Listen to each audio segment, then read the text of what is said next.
Good evening friends, मेरा नाम गेवरराम बरनंगा है और यूनियन पब्लिक सर्विस कमीशन द्वारा आयोजित exam CAPF assistant commandant exam 2018 में मेरी ऑल इंडिया रैंक 229 है। काफ़ी दोस्तों के मैसेज आ रहे थे कि इस एग्ज़ाम की कैसे तैयारी की जाए, क्या डिटेल्ड स्ट्रेटजी है, क्या बुक लिस्ट है। तो उसके बारे में एक डिटेल्ड एक्सप्लेनेशन का वीडियो बना रहा हूँ मैं उसके ऊपर, ताकि सबकी हेल्प हो सके और सबको पर्सनली अगर मैसेज का आंसर नहीं कर पाए तो सबके लिए एक हेल्पफुल रहेगा वीडियो।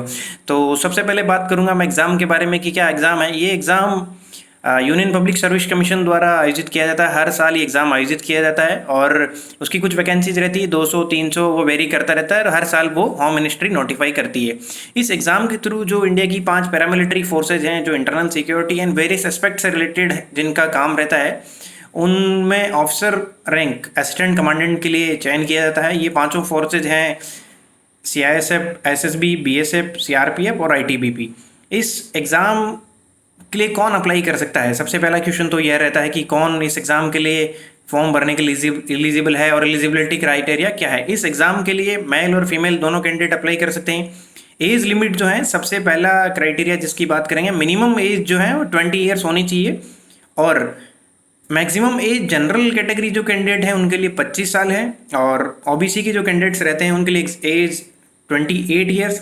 SC और ST के जो कैंडिडेट्स रहते हैं उनके लिए 30 ईयर्स तक की एज का प्रावधान है। उसके बाद एज के कुछ रिलैक्सेशन के और क्राइटेरिया हैं जो आप डिटेल्ड नोटिफिकेशन के अंदर पढ़ सकते हैं, जिसमें एक्स सर्विसमैन को 5 ईयर्स का रिलैक्सेशन रहता है और जो सेंट्रल गवर्नमेंट की सिविलियन एम्प्लॉय है उनको भी 5 ईयर्स का रिलैक्सेशन रहता है। जो 1980 से लेके 1989 के बीच JNK के डोमिसाइल रहते हैं उनको भी 5 साल का एज रिलैक्सेशन रहता है। एज का जो ये सारा काउंटिंग है वो जिस साल में एग्जाम हो रहा है उस साल के 1 अगस्त से शुरू किया जाता है, उसको कट ऑफ माना जाता है कि 1 अगस्त जिस साल में एग्जाम हुआ है उसकी 1 अगस्त से एज की काउंटिंग होगी। उसके बाद बात करेंगे हम एजुकेशनल क्वालिफिकेशन की। एजुकेशनल क्वालिफिकेशन के अंदर है कि किसी भी यूनिवर्सिटी, स्टेट या सेंट्रल, जो UGC अप्रूव्ड हो उससे ग्रेजुएशन की डिग्री आपके पास होनी चाहिए। BA, BSc, BTech, व्हाटएवर आप डिग्री हैं आपके पास। उसके बाद दूसरा क्वेश्चन रहता है कि फाइनल ईयर के कैंडिडेट्स हैं, क्या वो अपेयर कर सकते हैं? हाँ बिल्कुल, फाइनल ईयर के जो कैंडिडेट्स हैं वो इस एग्ज़ाम के लिए अपेयर कर सकते हैं। फाइनल ईयर के कैंडिडेट्स जो हैं उनके लिए क्राइटेरिया ये है कि जब आपका इंटरव्यू है तब आपके पास ग्रेजुएशन की डिग्री होनी चाहिए। उसके बाद अगला सवाल रहता है कि पेपर का पैटर्न क्या है, कितने पेपर हैं, क्या प्रोसेस हैं। इस एग्ज़ाम में 2 पेपर होते हैं, पेपर 1 और पेपर 2। पेपर 1 जो है वो आपका ऑब्जेक्टिव टाइप का रहता है और पेपर 2 जो है आपका सब्जेक्टिव टाइप का रहता है। पेपर 1 जो है वो GS का रहता है पूरा और ऑब्जेक्टिव, और अपने UPSC प्रीलिम्स के पैरेलल मान सकते हैं आप। उसके अंदर 125 सवाल रहते हैं और हर सवाल 2 नंबर का रहेगा, टोटल 250 नंबर है और नेगेटिव मार्किंग एज स्टैंडर्ड 1/3 की नेगेटिव मार्किंग रहती है। पेपर 1 के अंदर क्या क्या सब्जेक्ट हैं, सबसे पहले बात करूंगा मैं हिस्ट्री की। हिस्ट्री के अंदर आपकी मॉडर्न हिस्ट्री, मिडाइवल हिस्ट्री और एंशिएंट हिस्ट्री, तीनों हिस्ट्री हैं। ज्योग्राफी है, ज्योग्राफी में जनरली फिजिकल ज्योग्राफी और इंडियन ज्योग्राफी का पोर्शन ज़्यादा रहता है। एनवायरनमेंट के कुछ पोर्शन रहता है, कुछ क्वेश्चन रहते हैं जो 1 या 2 जिनको बोल सकते हैं। तीसरा जो एस्पेक्ट है वो आपका पॉलिटी का है, प्योर इंडियन पॉलिटिक्स से रिलेटेड क्वेश्चन रहते हैं जनरली। उसके बाद आपका साइंस एंड टेक जिसको बोला जाता है, टेक जो करंट अफेयर से रिलेटेड टेक रहती है वो टेक्नोलॉजी। साइंस में आपकी फिजिक्स, केमिस्ट्री और बायोलॉजी। जनरली ऐसा ट्रेंड है या ऐसा पैटर्न रहता है कि 10th तक रहता है, बट आजकल क्वेश्चन 11th-12th के साइंस से सब्जेक्ट से भी आने लगे हैं। उसके बाद आपका पोर्शन रहता है मैथ्स एंड रीजनिंग का, 10th लेवल तक की मैथ्स और रीजनिंग आती है। उसके बाद इकोनॉमी के अंदर जनरली माइक्रो और मैक्रो इकोनॉमी कम क्वेश्चन रहते हैं, 4-5, बट ऐसा कोई फिक्स क्राइटेरिया नहीं है या फिक्स सेटअप नहीं है कि 4-5 सवाल रहेंगे, 10 सवाल भी आ सकते हैं इकोनॉमी। जनरली इकोनॉमी के ऊपर ज़्यादा वेटेज नहीं रहता है। उसके बाद आपका करंट अफेयर्स रहता है। करंट अफेयर्स में डिफेंस पोर्शन पे थोड़ा ज़्यादा जोर दिया जाता है क्योंकि ये डिफेंस फोर्स का एग्ज़ाम है, डिफेंस फोर्स में एग्ज़ाम ऑफिसर बनने का एग्ज़ाम है, तो डिफेंस पोर्शन पे ज़्यादा जोर रहेगा। तो अब हम बात करेंगे पेपर 1 में ही ईच सब्जेक्ट के लिए कौन सी बुक पढ़ें, कौन सी नहीं पढ़ेंगे, या जो मैंने फॉलो किया मैं अपना बताता हूँ। उसके अलावा भी मटेरियल बहुत है और UPSC के किसी भी एग्ज़ाम की प्रिपरेशन में ये सबसे बड़ा डाउट रहता है कि क्या पढ़ें या क्या ना पढ़ें, सेलेक्टिव पढ़ें, कितना पढ़ें, किस सब्जेक्ट से कितना पढ़ें, किस सब्जेक्ट से कितना नहीं पढ़ें। तो मैंने जो बुक लिस्ट फॉलो की है मैं अपनी बता देता हूँ, आप उसके अंदर प्लस माइनस अपने हिसाब से कर सकते हैं। सबसे पहले मैं बात करूँगा हिस्ट्री की आप एनसीईआरटी की बुकें पढ़िए, 11-12 की मस्ट है। 12वीं की जो एनसीईआरटी की बुक है मॉडर्न, मिडाइवल, एंशिएंट, तीनों को वो कवर करती है। थीम 1, थीम 2, थीम 3, पहले तीनों को कवर करिए। उसके बाद अगर आपके पास टाइम है तो 6 to 10 की एनसीईआरटी को कवर करिए। हिस्ट्री की अगर आपके पास एनसीईआरटी कवर हो गई है तो उसके बाद एक आईपीएस है शायद स्पेक्ट्रम पब्लिकेशन की, राजीव सर, उनकी एक बुक आती है, स्पेक्ट्रम की बुक आती है, मॉडर्न हिस्ट्री ऑफ इंडिया, आधुनिक भारत का इतिहास जिसको बोलते हैं, उसको आप खरीद के पढ़ सकते हैं। हिस्ट्री के अंदर जो मॉडर्न का वेटेज है वो जनरली बोला जाता है कि ज़्यादा रहता है। और उसके बाद अगर आपके पास टाइम है और तो मुरनाल एक यूट्यूब चैनल है, उस पर प्रतीक नायक सर की वीडियोस हैं, अच्छी वीडियोस हैं, 53-4 वीडियोस हैं, वो आप देख के मॉडर्न हिस्ट्री को अच्छे से कवर कर सकते हैं। मिडाइवल और एंशिएंट का वेटेज थोड़ा कम रहता है, बट जरूरी नहीं कम रहेंगे, एनसीईआरटी पे डिपेंडेंट कई बार ज़्यादा भी क्वेश्चन आ जाते हैं। और उसके आप स्टैंडर्ड बुक, कोई भी स्टैंडर्ड बुक, एक एक बुक खरीद सकते हैं आप। और उसके बाद बात करूंगा मैं पॉलिटी की। पॉलिटी का सबसे पहले बात करूंगा मैं कि आप एनसीईआरटी, अगर आपके पास टाइम है तो 6 to 12 की एनसीईआरटी पॉलिटी की पढ़िए और लक्ष्मीकांत का चैप्टर 1 to लास्ट सारे चैप्टर जितने अच्छे से पढ़ डालिए। प्लस पॉलिटी में जो भी करंट में चल रहा है उसको पॉलिटी से लिंक करना सीखिए, और पॉलिटी से लिंक करके देखिए कि इसका कॉन्स्टिट्यूशनल या पॉलिटी में थ्योरेटिकल पोर्शन क्या है। लेट से एग्जांपल के लिए बात करूंगा, कॉन्स्टिट्यूशनल अमेंडमेंट एक्ट कोई भी होता है, जैसे अभी कॉन्स्टिट्यूशनल अमेंडमेंट कोई भी आया, जैसे आपका सिटीजनशिप अमेंडमेंट बिल आया, तो आप इसको थ्योरेटिकल, प्योर थ्योरेटिकल पॉलिटिक्स है, उससे आप लिंक कीजिए कि कॉन्स्टिट्यूशन में सिटीजनशिप के क्या क्या प्रोविजन है, कितना अमेंडमेंट है, अमेंडमेंट के क्या क्या प्रोसेस हैं। इसको जस्ट एक एग्जाम्पल के थ्रू में बता रहा हूँ। उसके बाद आपकी रहती है साइंस। साइंस में आप प्योरली एनसीईआरटी पे डिपेंडेंट रहिए, मैं तो एनसीईआरटी पे डिपेंडेंट रहा, 6 से 10 तक आप कवर कर लीजिए। और आपके पास फिर भी टाइम है तो 11-12 में से सेलेक्टिव चैप्टर्स जो आप प्रीवियस ईयर्स के क्वेश्चन को देख के कर सकते हैं। इन्वायरमेंट के +2 की एनसीईआरटी साइंस में इन्वायरमेंट के लास्ट के 2 चैप्टर हैं, वो आप कवर कर सकते हैं इन्वायरमेंट को कवर करने के लिए। उसके बाद अगला सब्जेक्ट आता है इकोनॉमी। इकोनॉमी को कवर करने के लिए आप 9th 10th की इकोनॉमी की बुक है, उनको एक बार जस्ट गो थ्रू कर सकते हैं। अगर आपको बेसिक टर्म्स समझ नहीं है, बेसिक टर्म्स को कहीं पे नोट्स बना लीजिए। उसके बाद रहता है 11-12 की माइक्रो और मैक्रो इकोनॉमिक्स को अच्छे से आप पढ़ लीजिए। उसके बाद इकोनॉमी में एड ऑन के लिए हर साल जो बजट और इकोनॉमिक सर्वे आता है उसको आप अच्छे से पढ़ लीजिए। जब बजट आ रहा है उसके बजट के स्पीच को डाउनलोड कीजिए यूट्यूब से, 3-4 बार बजट के स्पीच को सुन लीजिए। जितनी भी योजनाएं हैं वो आपको समझ में आ जाएगी कि क्या क्या योजना है, क्या उनके प्रोविज़न है, कितना एलोकेशन किस सेक्टर में हुआ है। उसके बाद आप बजट का जो स्पीच रहता है, बहुत सारी वेबसाइट पे आपका उसका टेक्स्ट ट्रांसक्रिप्ट भी मिल जाएगा, उसको आप पढ़ सकते हैं, हाईलाइट कर सकते हैं। Same goes with the economic survey. Economic survey काफ़ी लंबा चौड़ा रहता है, उसका बहुत सारे यूट्यूब चैनल उसकी समरी बना के देते हैं, तो उस समरी को आप पढ़ सकते हैं इकोनॉमिक सर्वे की, क्योंकि कितना बहुत चैप्टर रहेंगे और कितना आप इकोनॉमिक सर्वे पढ़ने में टाइम जाया ना करें। उसके बाद जो रहता है, उसके बाद वो रहता है आपका करंट अफेयर्स। करंट अफेयर्स में डिफेंस वाले फोर्सेज में कि तीनों आर्म फोर्सेज जो हैं, आर्मी, एयरफोर्स, नेवी की एक्सरसाइज कौन कौन से कंट्री के साथ हो रही है, कितना एडिशन है एक्सरसाइज का, आर्मी, नेवी, एयरफोर्स में कौन पार्टिसिपेट कर रहा है, कौन से नए जहाज कमीशन हो रहे हैं, कौन से नए आपके जैसे राफेल विमान लिए जा रहे हैं, किस कंट्री से लिए जा रहे हैं, कौन सी मिसाइलें ली जा रही है, किस कंट्री से ली जा रही है। मिसाइल के एग्जांपल में रेंज पूछ सकता है, कौन से टाइप की मिसाइल है वो पूछ सकता है। तो डिफेंस की जितने भी न्यूज़ रहती है, प्लस जो इसरो के जितने भी मिशन रहते हैं, डीआरडीओ की न्यूज़ भी आप डीआरडीओ की साइट पर आप जाके देख सकते हैं कि डीआरडीओ के क्या क्या इक्विपमेंट नए बना रहा है। और इसरो के जितने भी इंपॉर्टेंट मिशन रहते हैं, इंपॉर्टेंट मिशन लॉन्च रहती है, उनकी माइन्यूट डिटेल्स आप पढ़िए, अपने नोट्स खुद के बनाइए, तो करंट अफेयर्स आपका इससे कवर हो जाएगा। उसके बाद आपका रहता है पेपर 2। पेपर 2 आपका रहता है प्योरली सब्जेक्टिव टाइप। इसके पेपर 2 में आपसे वो बोलता है कि आप अपना मीडियम का सिलेक्शन कीजिए, आप हिंदी मीडियम में लिखना चाहते हैं या अंग्रेजी मीडियम में लिखना चाहते हैं। सिर्फ हिंदी मीडियम और इंग्लिश मीडियम में सिर्फ एक ही डिफरेंस है कि हिंदी मीडियम वाले जो 4 ऐसे आते हैं, क्वेश्चन नंबर 1 जो रहता है जनरली चारों ऐसे हिंदी मीडियम में लिख सकते हैं, 20-20 नंबर के 4 ऐसे रहेंगे, और इंग्लिश मीडियम वाले इंग्लिश में लिखते हैं। उसके अलावा सबका जो पेपर रहता है इंग्लिश में ही रहता है।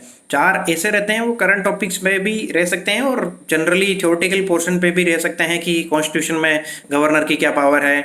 एक एग्जांपल दिया मैंने, ऐसा इस पे ऐसे आ सकता है। तो 4 ऐसे रहते हैं सेकंड पेपर में, 4 ऐसे टोटल 6 ऐसे रहेंगे, जिसमें से आपको 4 ऐसे लिखने रहेंगे। टोटल 4 ऐसे आपने लिख दिया। पेपर 2 जो टोटली है वो 200 नंबर का रहेगा और पेपर 2 का अगला क्वेश्चन जो रहता है रिपोर्ट राइटिंग रहती है। रिपोर्ट राइटिंग में आपको 2 रिपोर्ट लिखनी होती है, 10 नंबर की रिपोर्ट लिखनी होती है। रिपोर्ट राइटिंग में एग्जांपल दे सकता हूँ, जैसे डाटा लीक हो रहा है फेसबुक से, अगर डाटा लीक हुआ, या फिर एग्जांपल के लिए फ्लड्स इन बिहार, या फिर आप दे सकते हैं शराबबंदी जो हुई थी बिहार के अंदर, उसके ऊपर एक बार रिपोर्ट राइटिंग आ चुकी है। तो एक कॉरेस्पॉन्डेंट की तरह आपको अपनी रिपोर्ट राइटिंग लिखनी होती है। इसके फॉर्मेट्स यूट्यूब पे आपको मिल जाएंगे, रिपोर्ट कैसे लिखें कैसे नहीं लिखें। उसके बाद अगला क्वेश्चन रहता है प्रेसिस राइटिंग। आपको तो एक पैसेज रहेगा, उसको प्रेसिस राइटिंग लिखनी होती है। उसके बाद रहता है आर्ग्यूमेंट फॉर एंड अगेंस्ट, एक 2 सवाल रहेंगे 20-20 नंबर के। आपको किसी भी टॉपिक पे, एग्जांपल नॉट बैन हो गया जिसको डिमोनेटाइजेशन बोलते हैं, उसके फॉर एंड अगेंस्ट में आपको लिखने के लिए बोल देगा। तो आपको पॉइंट वाइज लिखना है कि नॉट बैन जो है उसके फॉर में आप क्या पॉइंट लिख रहे हैं, अगेंस्ट में क्या लिख रहे हैं, ये सारा आपको इंग्लिश में लिखना। ओनली सेकंड पेपर में आप ऐसे ही हिंदी मीडियम में लिख सकते हैं अगर आप हिंदी माध्यम के विद्यार्थी हैं तो। उसके बाद एक पैसेज रहेगा, पैसेज के रिलेटेड 4 या 5 सवाल रहेंगे, 5 सवाल रहेंगे, 4-4 नंबर के क्वेश्चन रहेंगे, पैसेज से रिलेटेड रहेंगे। पैसेज को आपको अच्छे से पढ़ना है, उसके अंदर से आपको उनके आंसर देते हैं। उसके बाद आपकी ग्रामर रहती है 20-25 नंबर की, वेरी करता रहता है, 15 नंबर की भी हो सकती है, जिसमें रीराइट द सेंटेंस हो सकता है, एक्टिव पैसिव हो सकता है, और डायरेक्ट इनडायरेक्ट हो सकता है। और फ्रेम में सेंटेंस यूजिंग वर्ड और फ्रेज, वर्ड या फ्रेज दे देगा, उसके ऊपर आपको एक फ्रेम करना होता है सेंटेंस। पेपर 2 की तैयारी कैसे करें कैसे नहीं करें, इसका सबसे बड़ा जो है स्टूडेंट्स क्या करते हैं, पेपर 2 की तैयारी करते ही नहीं, जनरली पेपर 1 पे बहुत ज़्यादा फोकस करते हैं, पेपर 2 की प्रैक्टिस नहीं करते हैं। बहुत सारे स्टूडेंट पेपर 2 में भी एलिमिनेट हो जाते हैं, कट ऑफ से बाहर हो जाते हैं, या फिर पेपर 2 टाइमली कंप्लीशन नहीं कर पाते हैं। पेपर 2 के लिए आप डेली न्यूज़पेपर पढ़िए। अगर आप हिंदी मीडियम के स्टूडेंट हैं तो दैनिक जागरण आई थिंक ठीक रहता है, मैं श्योर नहीं हूँ। उसके बाद इंग्लिश मीडियम से तो आप इंडियन एक्सप्रेस या द हिंदू में से कोई भी एक पेपर लेके अच्छे से पेपर पढ़ सकते हैं। पेपर में फिर आप एडिटोरियल पढ़ना शुरू कीजिए। आप डिफ़िकल्ट वर्ड जो हैं उनको आप एक पेपर पे लिख सकते हैं, दूसरे दिन आप कर सकते हैं। हर वीकेंड पे आप ऐसे राइटिंग की प्रैक्टिस भी कर सकते हैं, रिपोर्ट राइटिंग प्रैक्टिस कर सकते हैं। जो भी करंट में जो इशू चलते रहते हैं उनको अपने आप सब्जेक्ट से आप लिंक करिए और देखिए कि क्या इस पर बन सकता है, कि क्या ऐसे बन सकता है, या मैं इस टॉपिक पे फॉर एंड अगेंस्ट क्या लिख सकता हूँ, या इस टॉपिक पे मुझे रिपोर्ट राइटिंग आई तो मैं कैसे लिख सकता हूँ।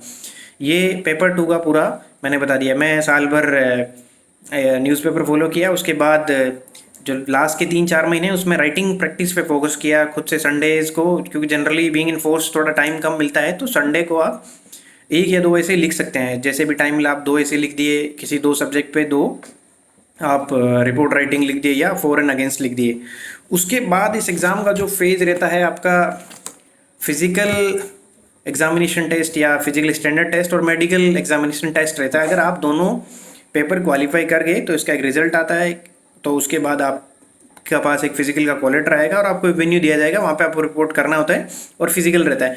फिजिकल स्टैंडर्ड में जो मेल कैंडिडेट्स है और फीमेल कैंडिडेट्स है उनके लिए थोड़ा सा क्राइटेरिया डिफरेंस है। फिजिकल स्टैंडर्ड में मेल्स की पहले बात करूँगा, 100 मीटर की रेस रहेगी आपकी, उसमें आपके पास टाइम रहेगा 16 सेकेंड का। और जो उसके बाद जो अगला इवेंट रहेगा जो रहेगा 800 मीटर की रेस रहेगी, उसमें आपको टाइम दिया जाएगा 3 मिनट 45 सेकेंड। उसके बाद आपके पास लॉन्ग जंप रहेगा, लॉन्ग जंप में आपको 3.5 मीटर का लॉन्ग जंप करना है, आपके पास 3 अटैम्प्ट रहेंगे टोटल। उसके बाद चौथा इवेंट जो है वो रहता है आपका शॉर्ट पुट, आपको गोला फेंकना होता है। गोले का वेट जनरली 7.2 kg के आसपास जो रहता है वो गोला फेंकना तो होता है आपको 4.5 मीटर। बट जो शॉर्ट पुट जो रहता है उसमें सिर्फ आपको एक ही चांस मिलेगा। ये मैं क्राइटेरिया जो बताएं चारों, ये मेल कैंडिडेट्स के लिए रहता है। इन चारों का कोई फिक्स सीक्वेंस नहीं, उनकी मर्जी है, तो आपको 100 मीटर रेस पहले दौड़ा दें या 800 मीटर रेस पहले दौड़ा दें, लॉन्ग जंप पहले करवा दें, ये कोई फिक्स क्राइटेरिया नहीं है। ये totally depends upon the venue of the physical examination. अब मैं बात करूंगा फीमेल कैंडिडेट्स के लिए फिजिकल स्टैंडर्ड्स क्या रहते हैं। जो फिजिकल एफिशिएंसी टेस्ट रहता है उसमें फीमेल कैंडिडेट्स को आपको 100 मीटर की जो रेस है वो 18 सेकेंड में पूरी करनी होगी। उसके बाद 800 मीटर की जो रेस है आप उसके लिए 4 मिनट 45 सेकंड का टाइम मिलेगा, जबकि मेल कैंडिडेट्स को 3 मिनट 45 सेकंड का टाइम मिलता है। और लॉन्ग जंप है वो मेल कैंडिडेट के लिए 3.5 मीटर है। On the other note female candidate के लिए ओनली 3 मीटर है, सेम 3 चांस मिलते हैं। फीमेल कैंडिडेट्स के लिए शॉर्ट पुट नहीं है। अब इसमें एक और चीज़ रहती है फीमेल कैंडिडेट के लिए स्पेशली कि फिजिकल एग्जामिनेशन स्ट्रोक मेडिकल जो 1 2 दिन 3 दिन साथ ही चलता है उसमें प्रेगनेंसी जो है वो अलाउड नहीं रहती। जो अगर कोई फीमेल कैंडिडेट प्रेग्नेंट है तो वो उसी टाइम पे डिस्क्वालीफाई कर दी जाएगी। उसके बाद जो आपका लास्ट फेज रहता है इंटरव्यू रहता है। अगर आप फिजिकल एग्जामिनेशन टेस्ट और फिजिकल स्टैंडर्ड टेस्ट और मेडिकल एग्जामिनेशन टेस्ट तीनों आप क्वालिफाई कर गए हैं तो आपका इंटरव्यू को कॉल आता है। यूपीएससी इंटरव्यू कंडक्ट करवाता है, जो यूपीएससी भवन दिल्ली में इंटरव्यू होता है। तो इंटरव्यू जो है प्रॉपरली पर्सनालिटी टेस्ट रहता है और इंटरव्यू का मैन टू मैन डिपेंड करता है कि उसका क्या बैकग्राउंड है, क्या पढ़ा है उसने, क्या सब्जेक्ट है, बहुत सारी चीज़ें। इंटरव्यू के बारे में अगर कोई रिटर्न पीएचडी और फिजिकल एग्जाम क्वालिफाई करता है तो इंटरव्यू के लिए गाइडेंस ले सकता है अलग से, और हम उसके बारे में कभी और डिटेल डिस्कशन कर सकते हैं। अभी इसमें इंक्लूड करना काफ़ी लंबा हो जाएगा। और इंटरव्यू के टाइम पे आपके पास सारे डॉक्यूमेंट्स होने चाहिए, वो मैं एक अलग से बात कर दूंगा उसकी, कि आपके पास आपका अगर आपका कास्ट सर्टिफिकेट है ओबीसी या एससी एसटी का आपने रिजर्वेशन लिया है तो वो होना चाहिए। उसके बाद आपकी ग्रेजुएशन की डिग्री होनी चाहिए, 10th 12th की मार्कशीट होनी चाहिए। इंटरव्यू के टाइम पे वार्निंग या बोल सकते हैं उसको, आपको सारे डॉक्यूमेंट लेके जाना होता है। उसके बाद मैं बात करूंगा कुछ मिथ्स की, कुछ धारणाओं की, कि एग्ज़ाम ऐसे होता है वैसे होता है, सारे मिथ्स रहते हैं। सबसे पहले मैं बात करूंगा मीडियम की। मीडियम कोई बैरियर नहीं है, आप हिंदी मीडियम से दे सकते हैं, इंग्लिश मीडियम से दे सकते हैं, जैसा आप कंफर्टेबल फील करें। मेरी स्कूलिंग जो है वो हिंदी मीडियम से हुई है। लेटर ऑन मुझे अच्छा लगा इंग्लिश मीडियम को, मैं अपने आप को स्विच कर लिया मैंने, और मैंने इंग्लिश मीडियम एग्जाम दिया। इंटरव्यू भी सेम, आप हिंदी मीडियम इंग्लिश मीडियम किसी में भी दे सकते हैं। तो वो इंटरव्यू जस्ट एक पर्सनालिटी टेस्ट है, तो लैंग्वेज उतना मैटर नहीं करता। उसके बाद आपका रहता है अटेम्प्ट्स या फेलियर्स, जो काफ़ी लोगों को निराश कर देता है कि एक बार फेल हो गया अभी शायद मेरे से नहीं होगा, या दूसरी बार फेल हो गया मेरे से नहीं होगा। मैं अपना एग्जांपल दूंगा, मैं 2014, 15, 16, 17 4 बार लगातार फेल हुआ, 18 में मेरे से ये एग्ज़ाम क्लियर हुआ। तो आप फेलियर से बिल्कुल नहीं घबराना कि मैं फेल हो गया, मैंने देखा। अगर आप एक डिफेंस फोर्सेस में ऑफिसर बनने के लिए करियर ऑप्शन देख रहे हैं तो फेलियर आपको आई थिंक विचलित नहीं कर सकती कि आप फेल हो गए और उसकी वजह से आप एग्ज़ाम नहीं दे सकते। उसके बाद तीसरा एजुकेशनल बैकग्राउंड, कि मैं गांव में पढ़ा हूँ, सरकारी स्कूल में पढ़ा हूँ, ये सारे एक्सक्यूज़ आप अपने आप को दे सकते हैं सिर्फ, क्योंकि एक्सक्यूज़ या जो कहते हैं वो सिर्फ आप अपनी लाइफ के लिए दे रहे होते हैं। किसी और को जस्ट आप एक्सक्यूज़ दे के कुछ मिनट के लिए संतुष्ट कर सकते हैं, सेटिस्फाई कर सकते हैं, but for a long duration of time आप अपने आप के साथ धोखा कर सकते हैं कि मैं ग्रामीण परिवेश से हूँ, गांव से हूँ, मेरी स्कूलिंग गवर्नमेंट स्कूल में हुई है। ये सारे एक्सक्यूज़ आप अपने आप को दे रहे हैं। उसके बाद रहता है मोटिवेशन, सबसे बड़ी चीज़। मोटिवेशन के लिए जितनी बातें की जाए कम पड़ेगी। मोटिवेशन कि मेरा मोटिवेशन डाउन हो जाता है, मैं नहीं पढ़ पाता 5-7 दिन। मोटिवेशन जो है, मैं इस पे दो ही बात करूँगा। मोटिवेशन रहता है 2 तरह का, जस्ट जितना मैं समझ पाया हूँ, कि एक होता है अंदर से मोटिवेशन आता है, इंटरनल मोटिवेशन के मुझे खुद को करना रहता है। एक रहता है एक्सटर्नल मोटिवेशन, कि मैंने आपको मोटिवेट कर दिया है, आपने यूट्यूब पे वीडियो देख लिया, संदीप मास्टोरी साहब का वीडियो देख लिया, किसी का भी वीडियो देख लिया, और आप 5 मिनट के लिए मोटिवेट हो गए, घंटे भर के लिए मोटिवेट हो गए, 2 दिन के लिए मोटिवेट, वो लंबा नहीं चलता। अगर आपको सक्सेस पानी है किसी भी एग्जाम में तो मोटिवेशन आपको अंदर से लाना होगा कि मुझे ये एग्जाम क्लियर करना ही है और मेरे अपने लिए करना है, सिंपल सा है। तो मोटिवेशन आपको कोई मोटिवेट नहीं कर सकता जब तक आप खुद अंदर से मोटिवेट नहीं है। और उसके बाद रहती है कंसिस्टेंटी। कोई भी एग्जाम है वो कंसिस्टेंसी तो मांगेगा ही आपसे, किसी भी एग्जाम में आपको कंसिस्टेंसी देनी होगी। आप एक बार फेल हो गए या फिर 5 दिन 7 दिन पढ़े, 15 दिन पढ़े, लेकिन उसके बाद 5 दिन रुक गए तो नहीं हो पाएगा, क्योंकि कंसिस्टेंसी किसी भी एग्जाम में, स्टेट पीसीएस हो, स्टेट की कोई भी एग्जाम हो, या यूपीएससी का कोई भी एग्जाम हो, आपको कंसिस्टेंसी आपसे मांगेगा और डिमांड करता ही है। और कंसिस्टेंट जब तक आप नहीं है उस एग्जाम के लिए आप अपने आप को नहीं तैयार मान सकते। और सबसे लास्ट जो बात रहेगी वो रहेगी रिवीजन की। रिवीजन किसी भी एग्जाम का की माना जाता है। आपने जितना भी पढ़ा है तो वो आप रिवाइज नहीं कर रहे हैं टाइम पे। आज पढ़ा, कल पढ़ा, परसों पढ़ा, वीक का पढ़ा, महीने का पढ़ा, आपने रिवाइज नहीं किया, कोई फ़ायदा नहीं है पढ़ने का। तो जितना हो सके रिवाइज कीजिए। Practice makes the man perfect, बहुत पुरानी कहावत है। तो प्रैक्टिस, क्वेश्चन पेपर की प्रैक्टिस कीजिए। जो पेपर 1 है उसके लिए आप मॉक टेस्ट दे सकते हैं। बहुत सारे यूपीएससी के पुराने पेपर, सारे पेपर सॉल्व कीजिए। यूपीएससी के जितने भी जो यूपीएससी आईएएस के एग्जाम के रहते हैं, सीएससी सिविल सर्विसेज के, उसके आप पेपर सोल्व करिए। इसके खुद के 15-20 साल की पुरानी बुक लिस्ट आती है, बुक आती है रियंत की, 15-20 साल के पुराने पेपर डाउनलोड करिए या बुक ले लीजिए और क्वेश्चन सोल्व कीजिए। उससे 2 चीज़ें होंगी, आपको एक पैटर्न पता चलेगा कि इस एग्जाम का पैटर्न क्या है, कौन से सब्जेक्ट से किससे कैसा सवाल आ रहा है, और आपकी प्रैक्टिस भी होती जाएगी। तो रिवाइज एंड प्रैक्टिस जो रहती है पेपर 1 का, मैं बता दिया आपको कि पेपर 1 के लिए आप पुराने सालों के यूपीएससी के 30-40 साल के पेपर सोल्व कर लीजिए। इसके सीएपीएफ असिस्टेंट कमांडेंट एग्जाम के लिए पेपर सोल्व कर लीजिए, सीडीएस के पेपर आप सोल्व कर लीजिए।